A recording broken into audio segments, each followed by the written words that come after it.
evening. Welcome to the Armstrong School District Board of Directors Open Caucus meeting of May 4th, 2017. Won't you please all rise with me for a moment of reflection, followed by the Pledge of Allegiance.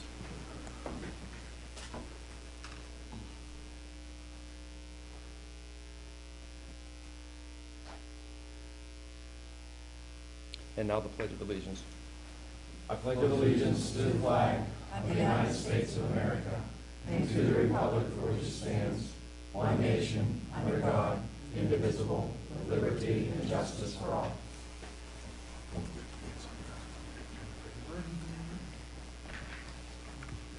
Roll call. Mr. Burdell. Here. Mr. Johnson. Here. Mr. Close. Ms. Lote. Here. Dr. Lobby. Here. Mr. Mulroy. Here. Mr. Rarick. Mr. Scaife. Here. Ms. Walker. Here. The Board of School Directors of Armstrong School District convened an executive session on Thursday, May 4th, 2017 at 7 o'clock p.m. in the faculty lounge of West Hills Intermediate School in Katiani for discussion of personnel, real estate, and collective bargaining. Okay, thank you. You're welcome. Do you want to do presentations or the school board? You do round reports first. Okay, at this point, we'll have the student board representative report from West Shamokin Junior Senior High School.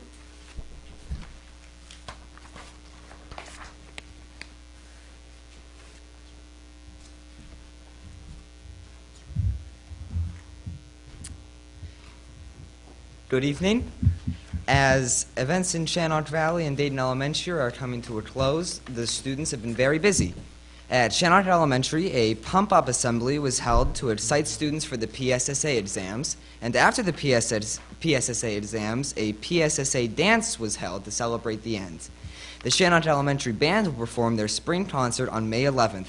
Musical students will then participate in Band Fest the next day. At Dayton Elementary, a pump-up assembly was held to excite students for the PSSA exams. The students loved it, and test attendance was at an all-time high. Fourth graders visited the Environmental Learning Center. Students in 4th, 5th, and 6th grade who participated in the chess club wrapped up their season with the crowning of a champion. Third graders will be holding a Mother's Day tea to celebrate their mothers. The Dayton Community Children's Choir held its annual spring concerts. 3 students are participating in Band Fest in Du Bois. And tickets are selling well for the first annual Parent-Child Dance, which will be next Friday. 5 students enrolled in the Gifted program will be participating in the annual Gifted Fair, where they will present projects that they have worked on over the school year. The PTO is hosting a luncheon for teachers to celebrate Teacher Appreciation Week. The kindergarten celebration will be held on May 16th. 5th and 6th graders will be invited to Career Day, where they will see a variety of careers that they may wish to pursue in adulthood. And the chorus and band concerts will be held on Thursday, May 18th.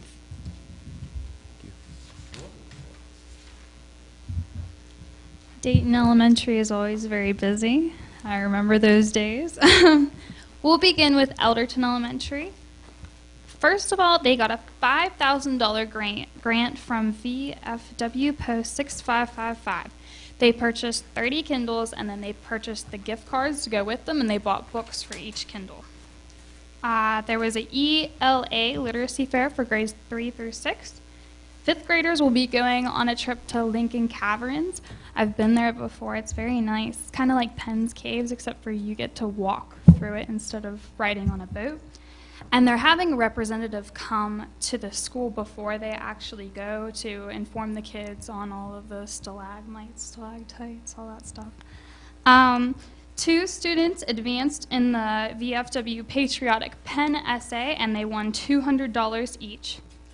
Rachel Adamson got first place in Indiana Gazette's Design and Ad contest. All members of the Student Council have officially completed 8 hours of community service each, and as a reward, they will be going to an Altoona Curve game. Elderton Elementary also got a $500 grant from Tractor Supply, and they've been working on making their courtyard nice in science class and planting flowers and everything. On to West Shamokin, our musical Mary Poppins was March 17th and 18th, and it was sold out on both nights, and we have Bert himself here tonight. West Shamokin also participated in Heritage Conference academic competitions this year. This was the first year we did that. So we had a home ec team go, we had a math team go, we had a science team go, so that was really fun. Our Quiz Bowl team, they went to nationals in Chicago. This kid right here. Very good. Our Envirothon, they actually won first place this past week or the week before, and now they're going to go to states at UPJ. Also, for academic competitions, for PJAS, we had several state qualifiers that are eligible to go to Penn State University. A lot of them aren't sure whether they want to go or not yet. They're still deciding. But for Tri-M, our Musical Honor Society, we held a talent show. But this year we decided to make it a little bit more interesting. I was really nervous about this. We made it a dinner theater. So we set up a stage in the cafeteria, and while the performers were performing, I was handing out spaghetti to people, and it was fun. It actually went a lot better than I thought it was going to go. We had several students go to Safe Driving Day competitions at IUP. Leo Club held an Easter egg hunt for the children in the community. We had our yellow dress assembly earlier this week. Student ambassadors have been visiting the elementary schools to start learning who their 7th graders are going to be next year, as they will mentor them through their 7th grade year. Prom is tomorrow. Yay. May 11th, marching band will also go to the elementary schools. They're going to be recruiting kids for marching band. May 12th is our senior class trip. We are having an anti-drug assembly May 19th, and our awards assembly is May 26th. I wanted to add this in here too because I thought this was very important. Katie Glover, she's a senior right now too. She has officially completed her STEM research at IUP with Dr. Townsend. She did biology, STEM research with him, and I remember her telling me how she was like measuring frog legs for hours upon hours upon hours. So I think that's really nice that she finished her research. And commencement is May 31st, and Dr. Shutters wanted me to tell you guys that everybody is invited, but he needs to know who is coming. Well, thank you very much. Larissa, this is your last board meeting. And I just want to tell you on behalf of the board, you know, how proud we are of you and how passionate you are at different points. And you're very comfortable up there speaking, and you're going to do so well in whatever you choose to do. So I really want to thank you for being a great board rep. Best of luck. Okay. What do you want to do? Yeah. Presentations. This evening, it's my honor to introduce and recognize two of our outstanding high school students from the Armstrong School District for outstanding achievement at the state level. The first student is a junior at Armstrong Junior Senior High School. He was selected to participate in the PMEA All-State Festival for the French Horn, an All-State Orchestra in Erie, Pennsylvania, April 19th through 22nd, 2017. Congratulations. We appreciate the fact that you're so committed to your music and academic career here at Armstrong School District. We wish you well, and as a small token of recognition, we'd like to offer you this plaque on behalf of the Board of School Directors.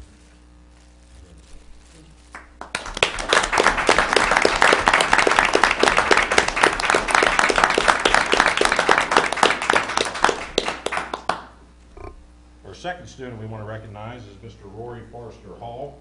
He is a senior at West Shamokin Junior Senior High School. Rory not only shows outstanding achievement in music, but he's also a member of the cross-country team, musical, and he's going to further his education in architectural engineering at PSU New Kent, right? Yes. Congratulations. And Rory was selected to participate in the PMEA All-State Festival Base 1 All-State Course in Erie, Pennsylvania, April 19th through the 22nd. Congratulations.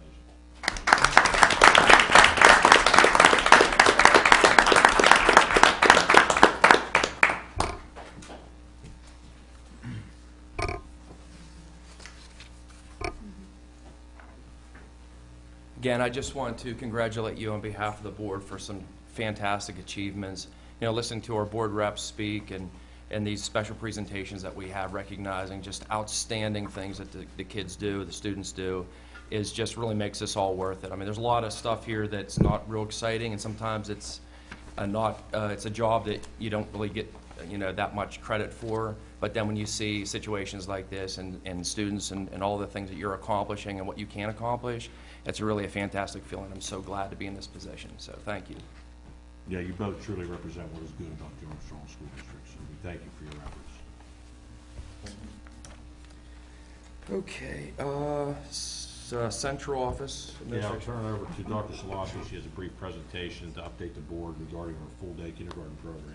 Okay, thank you. First of all, I'd like to thank the board because last year at this time you had approved a resolution to move to full-day kindergarten. And this year, the 17-18 school year, was our very first year as full-day kindergarten for all children. And Mrs. Pam McCanna, the kindergarten department chair, is here with you this evening, and she's going to share some very exciting news about parent feedback about the full-day kindergarten program as well as the teacher feedback. So, Mrs. McCanna.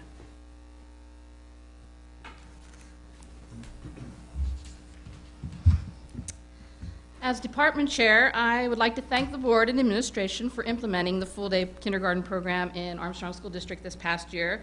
My colleagues and I feel that the transition to a full-day program was quite successful and provided many benefits to our students. Full-day kindergarten, most importantly, made it possible for us to present both our ELA, English Language Arts, and math curricula in their entirety. When both those curricula were purchased, we were aware that they were designed for a full-day program, so we had to streamline when we were half-day to pick out the more relevant components that we wanted to present in that half-day program. And this year, we've been able to implement those programs in their entirety, and we have just seen so much growth in our students. We are just now beginning our assessments for the year end, and each population of students is different every year, but we are beginning to see, we can see much more gain in our students this year, both in like the Dibbles scores and very noticeably in our students' writing achievement. We have students that are writing several sentences at the kindergarten level, and 2 of our classrooms in West Hills published books this year and had them published through a company and had almost all 100% of the students purchase those books to take home to share with their families. We've also seen an increase in small group time to spend with our students, and this has been very helpful to differentiate our instruction for our students. We've also been able to spend more time in our social studies and science curricula, not just the ones that we've integrated into our reading series, but also we've kind of included some seasonal activities that we haven't been able to do in the past. And we've seen a lot more interest in science and social studies activities with our students too. We've been able to more fully develop our social skills, and one of the biggest undertakings was getting kindergartners to navigate the cafeteria at the beginning of the year. And now they're just pros at it. And I think first grade teachers are going to really love us next year because they won't have to deal with teaching that to them. But we've also had more time to interact with, students have been able to interact more socially with each other. We all have recess periods, which we didn't have before when we were half day. And so they're getting to be in situations where they have to cooperate and share and work out difficulties on the playground. And we try to get out on that playground every day. Even when it's sprinkling a little bit, we've been out in the raindrops to get some energy out of these children. But they really are enjoying being able to interact with their peers during the whole day. We've also seen more involvement in our school community. When we were only a half day, sometimes we would be left out of assemblies or special programs because not our whole population was there. So now we feel like we're more of a part of the whole school community. And we've been interacting between the grades. There are some second grade peers that come down and work with kindergarten in our building, and we hope to continue that. And we've had some interaction with some of the high school students, so I feel like that would be beneficial to continue. Another benefit is we have a much more relaxed environment. not only for the students but for the teachers as well. Being responsible for 40 students last year compared to being responsible for 20 this year is a little bit more manageable for a kindergarten teacher to gather data and to figure out what I need to focus on for each student. It's been a lot less stressful for me and my peers this year. We've had more time to assess the strengths and needs of our students and offer enhancement or support as needed. We've also still had the benefit of some Title I programs. In our building, students who need that support have received Title I services every day, which before was the extended day kindergarten program, so those students that need the extra support are still receiving a lot of support, and we are seeing a lot of growth in those students as well. One of my personal favorites of having this full-day kindergarten is that it has offered me the opportunity to share my love of reading with my students. When I was a half-day teacher, I didn't feel like I could always share all the literature that I like to share with the children of my own personal collection, but I'm also seeing that my students will go grab a stack of books from the basket and are sitting curled up somewhere in the room reading books just for the pleasure of it. And that just warmed my heart, because I felt so like we were so rushed when we were a half-day program that we didn't get the opportunity to take advantage of those kinds of things. Another plus that I've wanted to note is that West Hills Primary is probably the most populated kindergarten in the district, and we got to go on a field trip to Pittsburgh for the first time in this attendance area for a long time. It was never logistically a possibility with all the students coming at different times, afternoon and morning and everything. So all of our 152 students got to go to the Children's Museum of Pittsburgh this March, and many of them have never been to the city.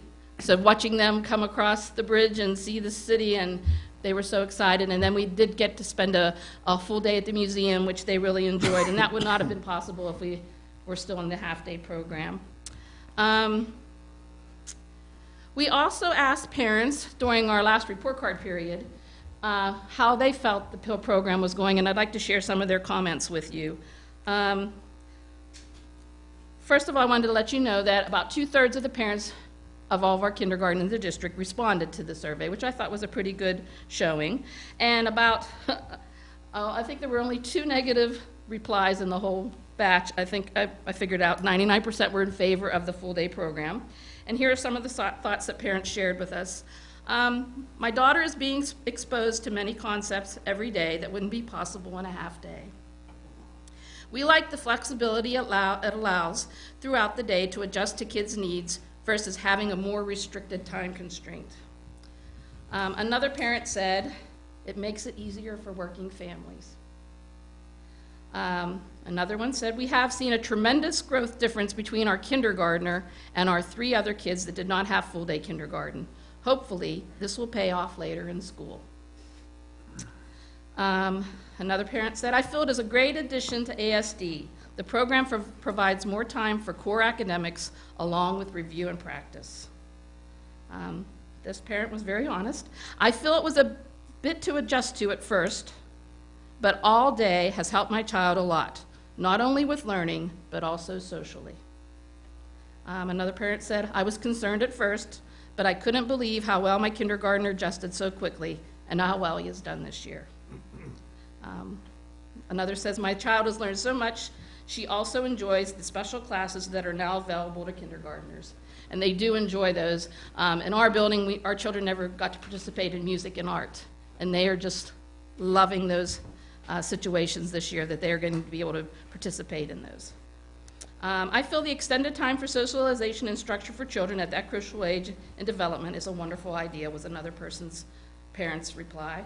And I feel my child will be better prepared for the next grades because of the all-day kindergarten program. It was very uplifting to read all those comments. I have an envelope full of them. I think there's I'm not sure exactly the number, but I read through every one of them.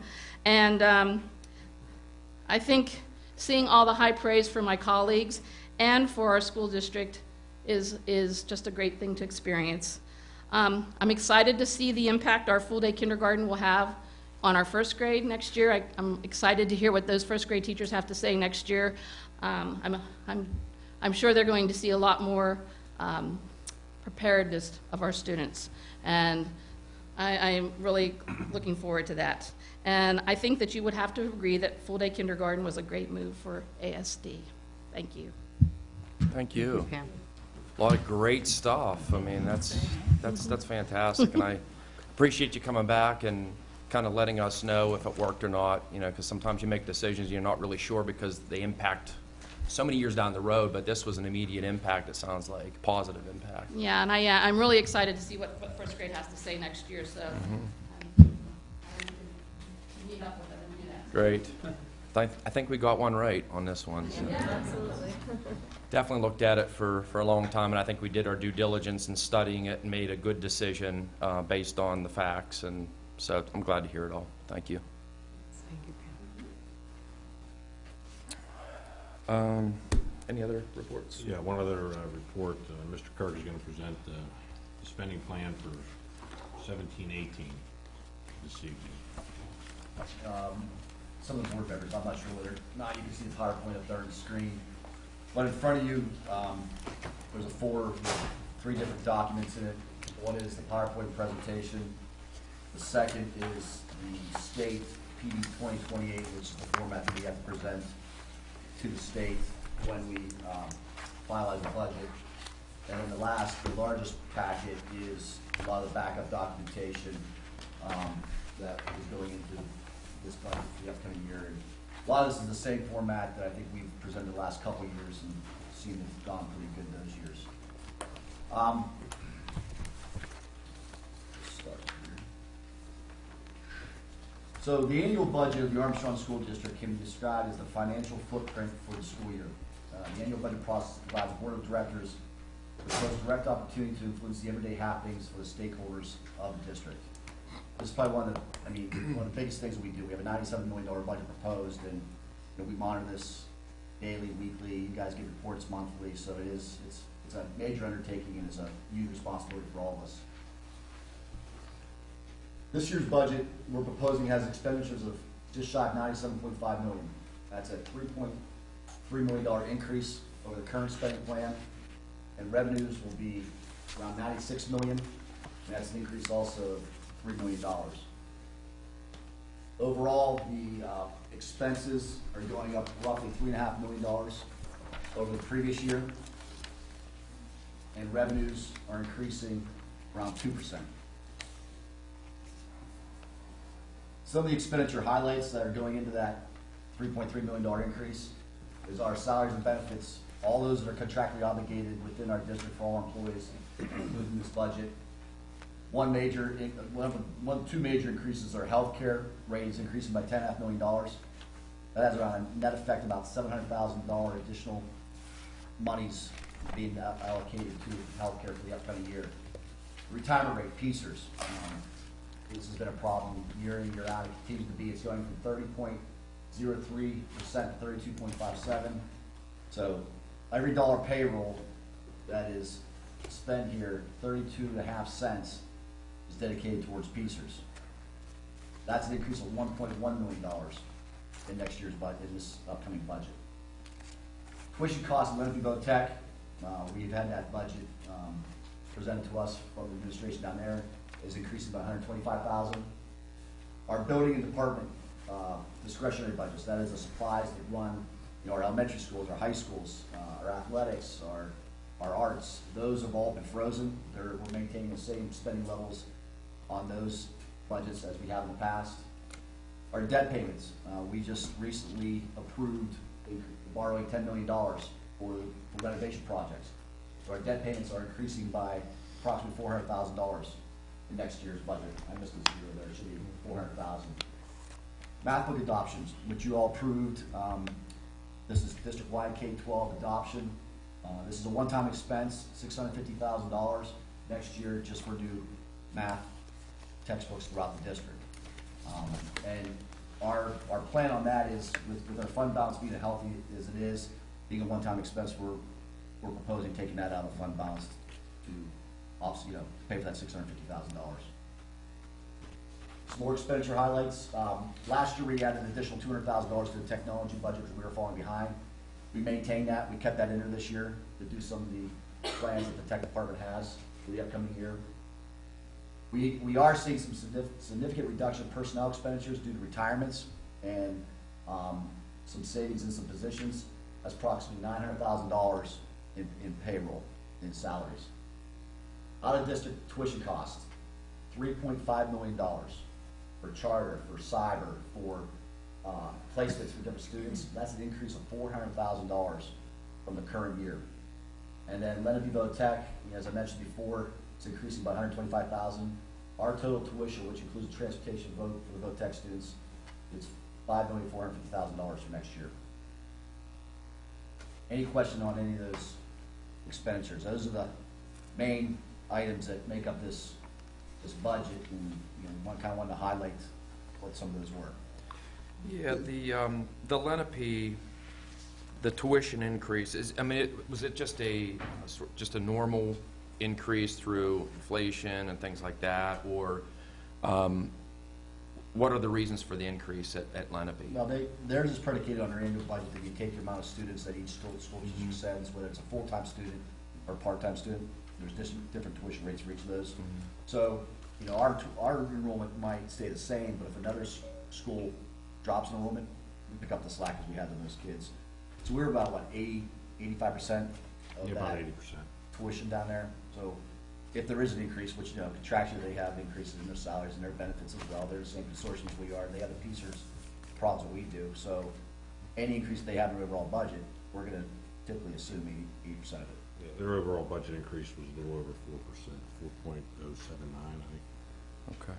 And we have, because we do represent the largest of their enrollment, our representatives look at their budget and they're involved in the process just like we're involved in the process here. So Yes, I know Ms. that's Walker, right, yeah. Mr. Close. Okay. Dr. Lauder? On the healthcare and the PCERS increases, do you have a number on those, roughly? Yeah, I think I said 700,000 roughly for the healthcare and about 1.1 million for the PCERS. Any other question on expenses? Yeah, just on the cyber, I know we've talked about this. We've looked at it many times in terms of the just leaking of the tax dollars paying for that. Do we still do some of that in-house? Are we trying to? We're doing as much as we can at the secondary level. There's actually a proposal that I have to make an agreement on this coming agenda so that we can pursue our elementary students and try to recoup some of that money. Mm-hmm. Right now, we don't have an elementary program for that. And there's a lot of elementaries going cyber? There's 29 K to 5 right now that would be potential kids to recruit back. Okay. We have approximately 50 in our own in-house cyber. That number has grown this year by about 18. Okay. Nobody does it cheaper than us, but we have, counting those elementary students, about 99 at other places. Wow. So, Why why do they choose the other? Why don't they choose our cyber school? What are you hearing? What are you seeing? It's a gamut of reasons. Some of them wouldn't choose it because it says Armstrong on it. You have some of them feel like perhaps that they may have started at that place in elementary if they went early. Mm-hmm. They're not apt to switch if they've been there a couple years. There are some things such as the instant feedback because we have teachers in-house who are typically, they're teaching during the day, so they're not necessarily available from approximately 7 to 3. I'm looking at some ways to go out and recruit. I mean, one of the things that I know is that we need to go out and knock on doors and at least make sure, even if the kid is there, and I've seen situations where, districts have been paying bills for kids that are not in the attendance area. Right. So those are some things that I'm looking at, going forward here in the spring. And then we're going to try to roll out and really have a recruitment effort with the elementary level. Good. Yeah, I don't mean to derail the budget discussion, but it's frustrating Well, it's because, not, it's just not cyber. I mean, it's out of our control. I think a lot of the other stuff is in our control, and that's one that we just can't do anything about. And Yeah, I mean, our average tuition cost for those students, for an IEP student is right around $17,000 to $18,000. Right. 12,000 for what's our non-IEP. average for here? I mean, what, 10, 11? What's your per pupil? Our secondary rate's probably about 11 or It's 12. right. Right. 11 or 12, but that's what the state calculated, but we can do it. They throw all kind of factors into it. We can do it this year. I guess cyber to cyber, our per pupil on cyber here is right around 3,300. Wow. Okay. So, Well, yeah, thanks. I I'm mean, glad you're there's- looking at it. Yeah, and- there's absolutely that's- some savings to be had there.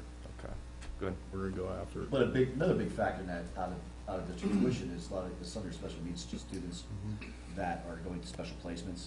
Those are very costly. I mean, they're average 24,000 a kid, and some are even up to $50,000 per student, depending on the severity of it. Right. And right. again, that's something that we just are not capable of handling. And that's, yeah, what are you gonna, I mean, that's, yeah, that it is what it is, you know, the cyber, I think we can, if we can kind of get them in the house We a can little work bit. with that, for sure. Okay. We have listed here 865 students in private, cyber, home, and out of district. We don't incur any costs for homeschool, correct? Correct. So, in private school, we don't incur any costs. So really, of that 865, how many are those, are in programs that are actually costing us? I believe the bulk of those would count our Amish student population. Then those that are in cyber is approximately 99 students, K-12 district-wide, that aren't in our cyber program. Okay. And some of the other ones would be the other placements I was speaking about with the special needs students. Special needs, yeah. Right, we could get a number for you. Okay.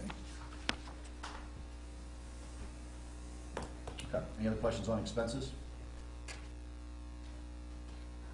As I mentioned briefly, staffing, we're looking right now at the reduction of 2 teaching positions with possibility of additional positions, as well as 1 position in the technology department. I know this has come up, I think I gave some information to the board here some time ago about the amount of reductions we've had. Since the 12-13 school year, our overall staff, and that is all considering all positions, has decreased by 45 positions in all job classifications. So anytime, as you're aware, anytime a position, somebody has retired, resigned, no matter whether it's a teacher, whether it's custodian, paraprofessional, administrative assistant, administrator, we're looking into whether or not we need to replace those folks or not. So, we hear sometimes we're not doing our job, we're not reducing staff or whatever it may be. But I can tell you, every time a position comes open, we look at that. So, at least right now, we have 2 teaching positions and a technology position for next year. Little comparison, these are major spending items, salaries and benefits. I mean, salaries and wages, if you look, our wages are actually going down from the current year. That's because of, as I talked about, the $900,000 reduction. Retirements, we're seeing now, when somebody retires, we're saving approximately about $40,000 in wages. And if you're not hiring, not replacing, you're seeing about an $83,000 savings in wages there, on the professional staff. Our benefits, unfortunately, they're going up. I talked about the 2 main items are going up, the health care and the PCERS. One other item you're going to see that's going up significantly is the supplies. That is where our textbook adoption is. I mentioned $650,000 textbook adoptions underneath that line item, as well as we moved some things from purchase property services. That's down $600,000. Just some monies were reallocated to a different line item there. But overall, the only significant really increases that are outside of our control is the salary benefit line, which is the health care and the PCERS. Those are the 2 biggest hits. And then, as we mentioned, textbooks will be a one-time thing, and that will come back out next year. And budget to budget, just the different sections. In U1000, your instruction, that's where your regular education, your special education, your vocational education, those were, the bulk of our money are spent in our budget, as well as your support services. Everything else pretty much stayed the same, except under other financing, that has increased some because of our new debt that we're taking on. And again, that's just broken down by the percentages there. 61% is going towards instructional services, another 20, almost 27% in support services. What makes up the support service line? That's from your guidance, your nursing, your business, your administration, your custodial, those areas. All right, as we mentioned, the revenue's increasing by $3 million as well. Delinquent tax revenue. If you recall, it's been 3 or 4 years now that we've not been using municipal revenue services. That's when we used to buy the tax leads, the tax man up front, and you get a chunk of money each year. Well, this is, I think, year 3 or year 4, and each year more and more delinquents are coming on the books. We're seeing that number's increasing. Prior to you folks doing an MRS, we were collecting somewhere between $3 to $3.5 million in delinquent tax revenue, and we're almost back up to that point starting next year. There is an increased millage proposal of 0.65 mils. When we went out and we borrowed the $10 million, we talked about having funding to pay for that $400,000 additional debt payment that will be in the budget next year, and that equates to 0.65 mils. We haven't had a budget, a millage increase for the last 3 or 4 years, and we are proposing a small one. This would be about a $13.50 increase annually to the average taxpayer of the Armstrong School District, if approved. The next couple items talks about the state budget. We were presented numbers in February from the governor's budget. We're looking at a $315,000 increase in basic ed subsidy, $117,000 increase in special ed, and then there was a proposal to cut transportation funding by $50 million. Right now, that has gone through the House. It's at the Senate level now. We're not sure where exactly it's going. The number that's in our budget reflected transportation subsidy. Subsidy is always a year behind based on your expenses from the previous year. So I have budgeted in there what we're projected to get this current year. So until that goes through the budget deliberations, we're not sure what the effect's going to be on that. We're still not even sure about basic ed and special ed. And if you've been reading in Harrisburg, collections are way down this year at record levels based on what they projected for the income for the state. So the budget's been pretty quiet. We thought there was going to be one on time, but I don't think, because of the holidays and so on and so forth, I don't think both the House and Senate's been down in Harrisburg together, but it should be ramping back up again. Hopefully the picture becomes a little bit clearer by the time we have to formally vote for the budget. The legislation regarding the transportation, the word I got early this week was we're going to reduce basic ed funding by the $50 million, leave that transportation line item alone. That would be a better scenario for us. We've calculated the formula with the $50 million reduction in the transportation line. That would eat the entire basic ed increase up in our district. If they do it the other way, it's about a third of that we would lose. So we'll keep our eye on that and keep you informed as to where that goes. A couple more highlights on the revenue side. Access revenue, we're budgeting $100,000 less than we currently are.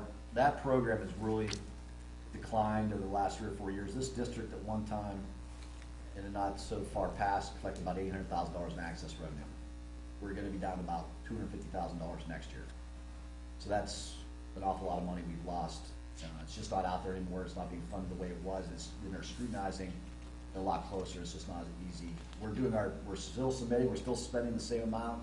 We're just not getting as much reimbursed through that program anymore. What is it exactly? It's a lot of it has to do with our special ed programs and tracking the time that teachers or administrators spend with these students, and we send reports in, and we're spending more than we ever have. It's just that the funding and how the formula is changing. Okay. Yeah, we're getting less. I was trying to understand why it was decreasing, so it's the formula. Okay. PlanCon reimbursements increasing by $500,000. We're finally getting reimbursement on the 2010 issue, and that's what our annual amount is for that debt payment for the 2010 issue is $500,000. As retirement rate goes up, your reimbursement for retirement contribution goes up as well. We usually typically get a little bit over 50% of that reimbursed to us. So the net effect of that retirement going up $1.1 million is really only about half of that, because we do get that back in reimbursement from the state. Right now, we haven't got our allocations yet for our Title I and Title II. Typically, they don't fluctuate a whole lot from one year to the next, but we should have those numbers for you for June. Ready to Learn grant. Last year they tried to wrap it in the basic ed funding, then they pulled out at the last minute. It is going to be funded again this year, and we are just around $1.1 million with the Ready to Learn grant, and those monies right now are paying for our all-day kindergarten program, our teachers. Well, some of them, not all of it, but as much as we can, that's what we're using that for. How long is that going to be around? If they ever take it away, they're going to put it back into basic ed, so Okay. I think the money will always be there. That would be a major hardship on Yeah, our that's districts. a We big lost chunk of change, yeah, okay. that. And then actually investment rates are starting to go up, so we're, a couple of years ago, we maybe saw about $10,000 in interest income. We're probably going to be between 45 and 50 this year, maybe a little bit more next year, so things are getting a little bit better. And we're managing cash flow pretty well, and we're hedging different banks and different financial institutions to give us the best rates we can, so that's increasing. So, any question on revenue?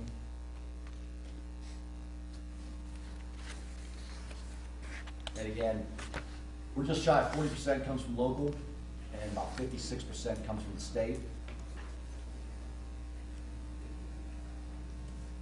Here's the village history, as I talked about. As you can see, the last time there was an increase in the millage rates was back in 14-15 school year. We've maintained 58.24 for the last 3 years. For Armstrong County and Indiana mills, last year was a reassessment, so they went from 151 down to 13.68. It all equals out the same tax revenue coming from the county it was before. Again, there's going to be taxpayer relief. Our allotment to the district's $3,587,000. We just got the numbers from the two counties to figure out what that reduction will be on the tax bill. That 303.82 is last year's number, but it typically fluctuates $5 up or down from that number. So it's going to be somewhere around $300 per approved taxpayer will get that reduction on their tax bill. Fund balance history. We finished last year with $7,660,000. Okay, as you can see over the last 10 years, how that's fluctuated, it's pretty much stayed the same. We've done a pretty good job maintaining our fund balance. It did peak up there, 9, 10, 10, 11, but we did start to use some, but we've maintained that, that 8, 9%, which is recommended by the state. We've kind of kept it there, and I feel right now we're, I wouldn't say it's overly healthy. As you remember, when the bond rating companies were looking at our bonds and issuing their rating, they would have liked to see our fund balance be a little bit higher for the size of budget that we have. And I know you all like to see what our projections are. What I'm projecting right now, and I think this next month will clear things up even a little bit more. We ended. No, that's not. Yeah, something happened there. Go to. There's a page in page 37.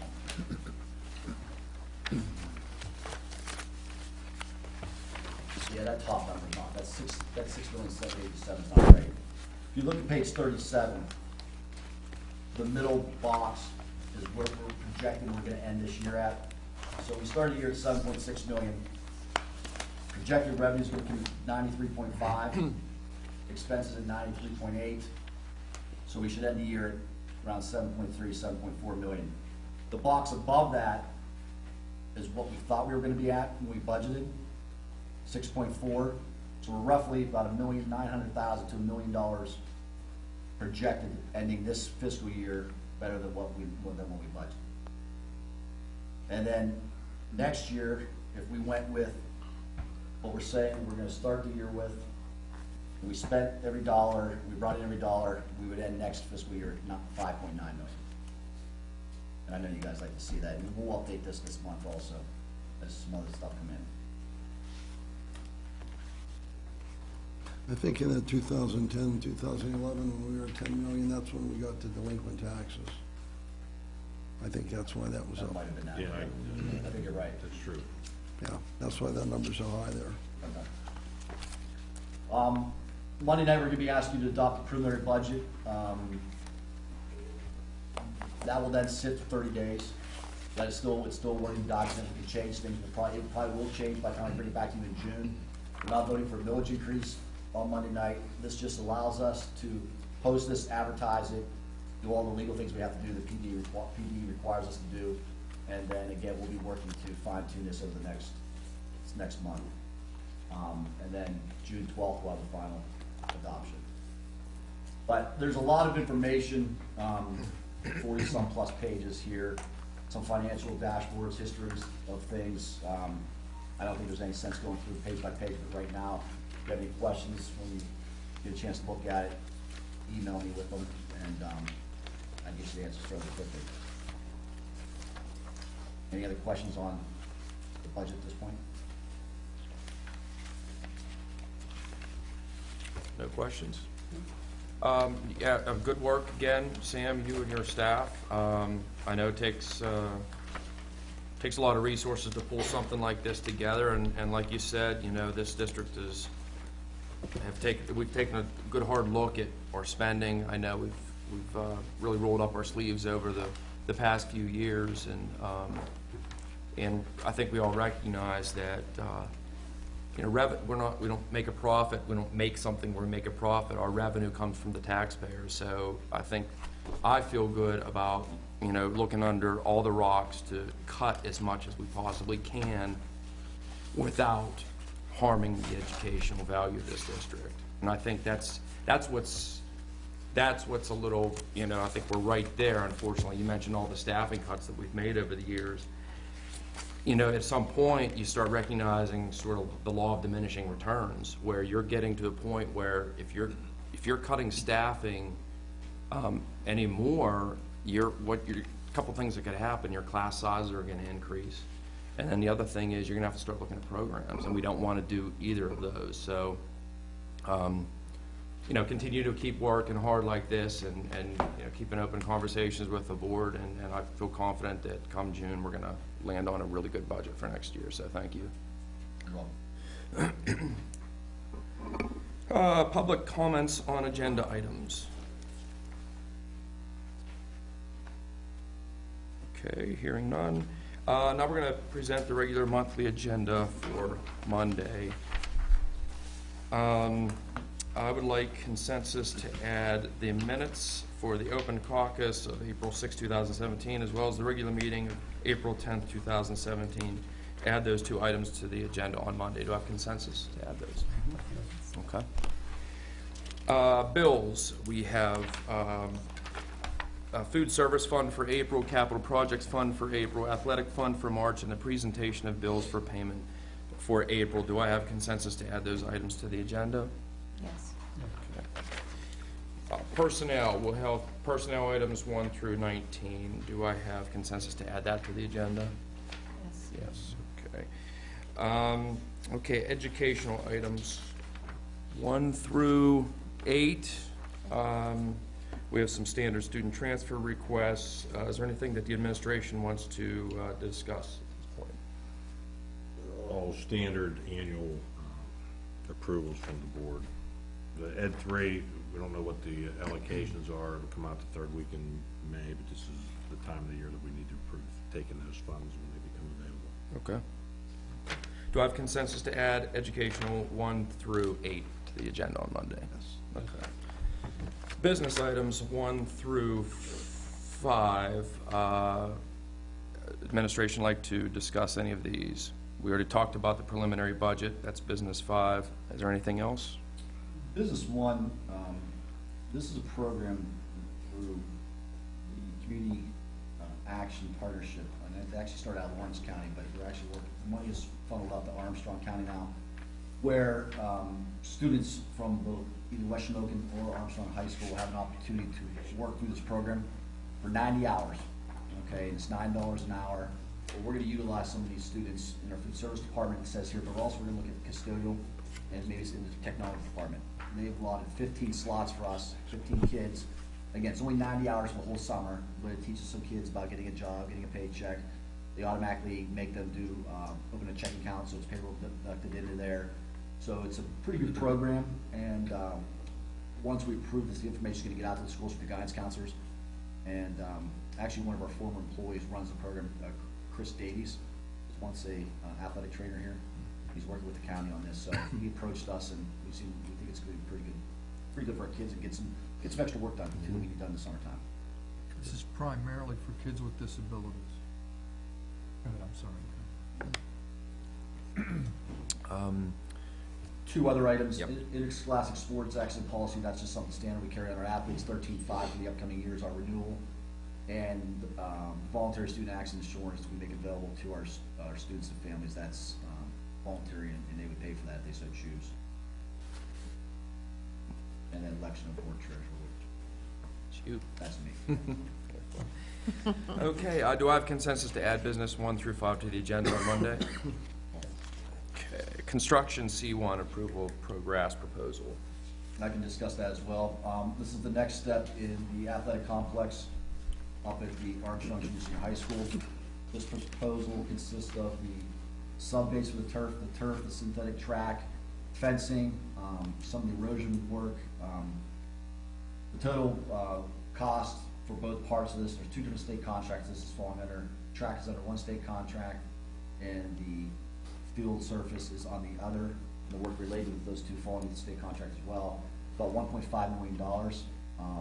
The estimates when we originally developed the budget for this project were around $1,750,000 for these aspects that we're approving. So this is also, like the bleachers were, is under what the original estimates were. Good. Do I have consensus to add that to the agenda? Student transportation services, 1 item, approval of bus drivers. Do I have consensus to add that to the agenda on Monday? Okay.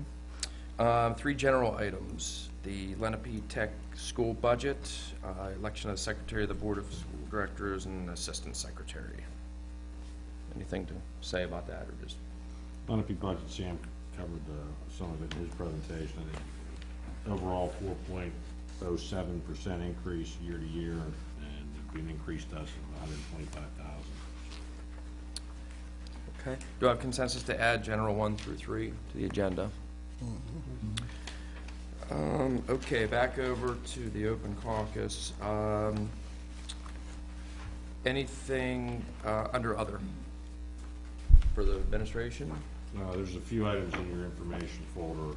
Gas and diesel fuel prices for next year is in there, an ASD brochure, latest enrollment figures, and then the letter, I believe, from the Historical Society was at your seat, requesting a piece of the property that we have down at the junior high. And one note on those fuel prices, that's still below what our fuel escalation clause in our transportation contracts, so we will not be sharing the cost of fuel again for the second year in a row.